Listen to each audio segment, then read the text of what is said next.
স্বাগত সকল বন্ধুদেরকে আমার আজকের নতুন রান্নার ভিডিওতে।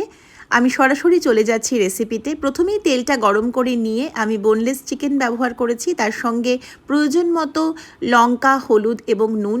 আমি আস্তে আস্তে এটাকে খুন্তির সাহায্যে ভেঙে নেওয়ার চেষ্টা করছি, যেহেতু বোনলেস খুব একটা অসুবিধা হওয়ার কথা নয়। এর মধ্যে আমি ব্যবহার করব আদা রসুনের পেস্ট এবং পছন্দ মতো সবজি। আমার আজকের সবজিতে ব্যবহার হয়েছে ক্যাপসিকাম, ধনে পাতা, কুড়িয়ে রাখা গাজর এবং তার সঙ্গে একটুখানি কুচনো পেঁয়াজ। আপনারা পছন্দ মতো সবজি আরও চাইলে অ্যাড করতে পারেন। আজকের আমার এই বিষয়টা হবে ব্রেড রোল, সুতরাং আমি এটাকে কিমার পুর তৈরি করছি। তো কিমার সঙ্গে পছন্দ মতো সবজি অ্যাড করে আমি ব্যাপারটাকে মাখো মাখোভাবে তৈরি করব। এই ব্রেড ক্র্যাম্প রোলের একটা ভীষণ প্রয়োজনীয় উপকরণ কিন্তু ব্রেড। তাই আমি আপনাদের দেখিয়ে দেব ব্রেডটা ব্যবহার করার আগে একটা খুব গুরুত্বপূর্ণ স্টেপ, ভিডিওটা কিন্তু স্কিপ করবেন না। এখানে একটু আমি চাট মশলা ব্যবহার করেছিলাম যাতে ব্যাপারটা আরও মুখরোচক হয়। এটা অপশনাল, নিজেদের ইচ্ছে মতো ব্যবহার করুন।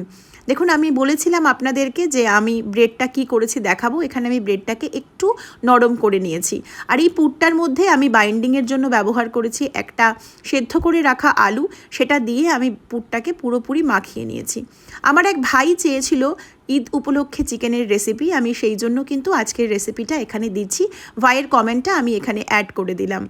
হয়ে গেছে আমার প্রিপারেশান অলমোস্ট ডান। এখানে আমি পাউরুটিটাকে একটুখানি নরম করে বেলে নিলাম এবং মাঝখানে আমি কিমার পুরটা সাজিয়ে দিয়ে এটাকে রোলের আকারে তৈরি করছি।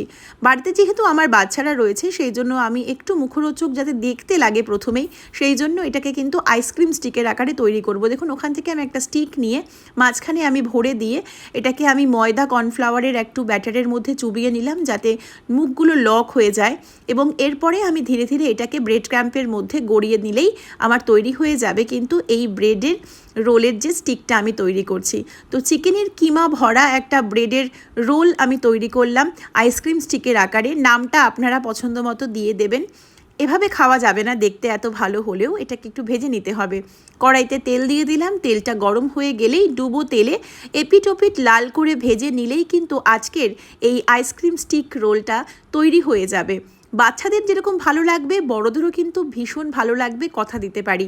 আপনারা কিন্তু নিজেরা যদি এটাকে বাড়িতে বানিয়ে খান, আমাকে কিন্তু জানাতে ভুলবেন না। আমি এটাকে তুলে নেওয়ার পরে আমি এটাতে ডিপ হিসাবে ব্যবহার করেছিলাম মেয়োনিজ আর টমেটো সস।